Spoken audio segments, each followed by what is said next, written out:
Hi everybody, നമസ്കാരം. ഞാൻ നിങ്ങളുടെ സ്വന്തം വിജയലോഹി. മാം ആൻഡ് മോമിലേക്ക് ഏവർക്കും സ്വാഗതം. ലോകാസമസ്ത സുഖനോ ഭവന്തു. ഞാൻ തിരുവനന്തപുരത്ത് ശാസ്താമംഗലത്താണുള്ളത്. അപ്പോൾ അവിടെ എത്തിയപ്പോൾ എൻ്റെ മുമ്പിലെത്തിയത് ഗ്രഹാതുരത്വം ഉണർത്തുന്ന ഒരു പലഹാരം, പപ്പടവടയും കരിപ്പട്ടി കാപ്പിയും. ഈ കട്ടൻ ചായയും പരിപ്പ് വടയും എന്നൊക്കെ പറയില്ലേ, അതുപോലെ വേറൊരു കോമ്പിനേഷനാണ്. മുമ്പെല്ലാം നമ്മൾ സ്കൂളിൽ നിന്നോ കോളേജിൽ നിന്നോ ഒക്കെ എത്തിക്കഴിഞ്ഞാൽ ബേക്കറി പലഹാരങ്ങളോ ആയിരുന്നില്ല മുമ്പിലെത്തിയിരുന്നത്. വീടുകളിൽ തന്നെ കൃഷി ചെയ്തുണ്ടാക്കിയ കപ്പ, കാച്ചിൽ, ചേന, ചേമ്പ്, മധുരക്കിഴങ്ങ്, നനകിഴങ്ങ് ഇത് കൊണ്ടൊക്കെ ഉണ്ടാക്കിയ ചിപ്സ്, പുഴുക്കിൻ്റെ കൂടെ ഒരു കാന്താരി ചമ്മന്തി, ഭയങ്കര ടേസ്റ്റാണേ. അപ്പോൾ അതുപോലെ തന്നെയാണ് കരിപ്പട്ടി കാപ്പി, വെള്ളക്കാപ്പി എന്നിവ കൂടെ കഴിയും. അതെല്ലാം ഒന്ന് കഴിച്ചു കഴിഞ്ഞാൽ ഒറ്റ ഓട്ടമാണ് അത് കളിക്കാൻ വേണ്ടി.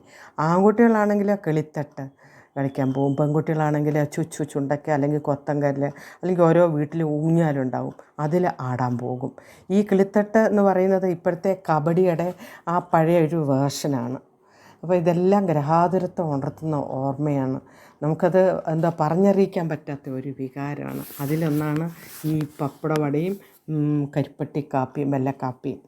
തീർച്ചയായിട്ടും അത് നിങ്ങളൊക്കെ ഒന്ന് ഉണ്ടാക്കി നോക്കണം. ഞാൻ ഒരു ബൈറ്റ് എടുത്ത് നോക്കട്ടെ. ഭയങ്കര ക്രിസ്പിയാണ്, നല്ല ടേസ്റ്റിയും കൂടാണ്. അത് മക്കൾ വല്ലപ്പോഴും, കാരണം എപ്പോഴും അത് ഇഷ്ടപ്പെടുന്നില്ല, കുഞ്ഞുങ്ങൾക്ക് ഇങ്ങനെയൊക്കെ ഒന്ന് ഉണ്ടാക്കി കൊടുത്ത് നോക്കുക. ഒരുപക്ഷെ നാവിൻ തുമ്പിൽ ആ ചെറുതിലേ ഉണ്ടായ ടേസ്റ്റ് ആയിരിക്കും ഇപ്പോഴും തോന്നുന്നുണ്ടാവുക, നമ്മെ നാമാക്കിയൊക്കെ മാറ്റിയ ടേസ്റ്റ്. അതിനിയും എങ്ങനെ ഉണ്ടാക്കുന്നതെന്ന് ഞാൻ പറഞ്ഞുതരാം. അതിൻ്റെ റെസിപ്പി: നേരിയ അരിപ്പൊടി വേണം അതിന് വേണ്ടി എടുക്കാൻ വേണ്ടി. അതിനകത്ത് തരി ഉണ്ടാവരുത്.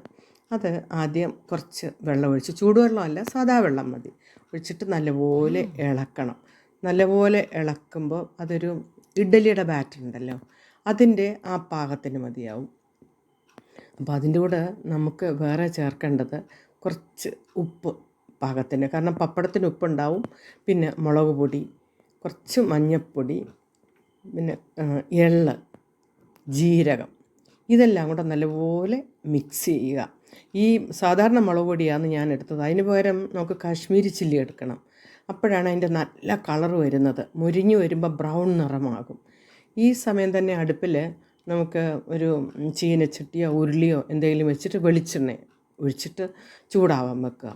അപ്പോൾ നല്ലപോലെ ചൂടായിട്ട് വരുമ്പോൾ നമുക്ക് ഓരോ പപ്പടം എടുത്തിട്ട്, വലിയ ചീനച്ചട്ടിയാണ് 2-3 ഇടാം, പക്ഷേ ആദ്യം ഇടുമ്പോൾ ഓരോന്ന് ഇട്ട് നോക്കാം. ഈ ബാറ്ററിൽ അകവും പുറവും തിരിച്ചും തിരിച്ചും മുക്കിയിട്ട് അതിലേക്ക് ഇടുക. നല്ല പോലെ പൊള്ളി ഇങ്ങനെ വരും. ഈ പൊള്ളി വരുന്നതിനെ കാണാൻ നല്ല രസമുണ്ടല്ലേ. അപ്പോഴേക്കും ആ പഴയ അമ്മ ഇങ്ങനെ നിന്ന് ഉണ്ടാക്കുന്ന ഓർമ്മയാണ് വരുന്നത്. അടുത്ത് വന്ന് ഇങ്ങനെ നോക്കിക്കൊണ്ടിരിക്കും, ആയോ ഇല്ലേ ആയോ എന്ന് പറഞ്ഞിട്ട്. മാറിക്ക് മുഖത്ത് എണ്ണ തെറിക്കുമെന്നെല്ലാം പറഞ്ഞിട്ട് ദൂരേക്ക് മാറ്റി നിർത്തുന്ന ആ ഓർമ്മ. അപ്പോൾ ഇത് 2-3 ആണേലും അങ്ങോട്ടും ഇങ്ങോട്ടും തിരിച്ചിട്ട് ബ്രൗൺ നിറമാകുന്നവരെ നമുക്ക് ഇത് ആക്കണം. എന്നിട്ട് വേണം അത് കുത്തി നോക്കുമ്പോൾ തന്നെ മനസ്സിലാവും ക്രിസ്പി ആയോ എന്നുള്ളത്, എടുത്തു വെക്കാൻ വേണ്ടി. അപ്പോൾ നമ്മുടെ ഓരോ പപ്പടവും ഇങ്ങനെ എടുത്തിട്ട് നമുക്ക് മാറ്റി വെക്കണം. തണുത്തിട്ട് കഴിക്കുമ്പോൾ നല്ല ക്രിസ്പി ആയിരിക്കും, നേരത്തെ ഞാൻ കാണിച്ചു തന്നതുപോലെ തന്നെ. അപ്പോൾ തീർച്ചയായിട്ടും എൻ്റെ ഈ വീഡിയോ നിങ്ങൾക്ക് ഇഷ്ടമായിട്ടുണ്ടാവുമെന്ന് വിചാരിക്കുന്നു. നിങ്ങൾ ലൈക്ക് ചെയ്യണം, ഷെയർ ചെയ്യുക, സബ്സ്ക്രൈബ് ചെയ്യുക, ആ ബെല്ലൈക്കൺ കൂടി ഒന്ന് അമർത്തണേ. പിന്നെ ഇത് ഉണ്ടാക്കി തിന്നു കഴിഞ്ഞിട്ടുള്ള നിങ്ങളുടെ എന്താണ് തോന്നുന്നത് എന്നുകൂടെ ഒന്ന് പറയണം. ഇപ്പോൾ ഇതൊരു പക്ഷേ നമുക്ക് ചോറിനോ കഞ്ഞിക്കോ ഒക്കെ നമുക്ക് കൊടുക്കാം. ഗസ്റ്റ് വരുമ്പോൾ നമ്മുടെ ചോറിൻ്റെ കൂടെ വേണമെങ്കിൽ ഒരു സൈഡ് ഡിഷായിട്ട് നമുക്കിത് കൊടുക്കാൻ സാധിക്കും. അവർക്ക് എന്താണെന്ന് പോലും മനസ്സിലായില്ല, വളരെ ടേസ്റ്റി ആയിരിക്കും കേട്ടോ. തീർച്ചയായിട്ടും അതൊന്ന് ഉണ്ടാക്കി നോക്കണം. അതുകൊണ്ടാണ് ഞാൻ വീണ്ടും വീണ്ടും പറയുന്നത്. അതിൻ്റെ ഒരു സ്മെല്ല് കാണുമ്പോൾ ഒന്ന് കടിച്ച് നോക്കുമ്പോൾ നിങ്ങൾക്കറിയാം, ഒരു ബൈറ്റ് എടുത്ത് നോക്കുമ്പോൾ എത്ര നന്നായിരിക്കുമെന്ന്. അപ്പോൾ പണ്ട് ബേക്കറിയൊക്കെ ഉണ്ടെങ്കിലും, ബേക്കറി കട ഉണ്ടെങ്കിലും അന്നേരം പനിയൊക്കെ വരുമ്പോഴാണ് നമുക്ക് ഈ റൊട്ടിയൊക്കെ വാങ്ങിത്തരുന്നത്.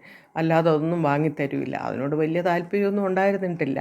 അന്ന് ഇതൊക്കെയായിരുന്നു ഇഷ്ടമുള്ളത്. ഈ ഓർമ്മയിൽ ഓരോന്ന് വരുമ്പോഴാണ്, നമുക്കത് കിട്ടുമ്പോഴാണ് അതിനെക്കുറിച്ച് ഓർമ്മിക്കുന്നത്. സത്യം പറഞ്ഞാൽ ഞാനിത് ആദ്യമായിട്ടാണ് ഉണ്ടാക്കുന്നത്. അമ്മയൊക്കെ ഉണ്ടാക്കി കണ്ടിട്ടേ ഉള്ളൂ, അതുപോലെ തിന്നിട്ടേ ഉള്ളൂ.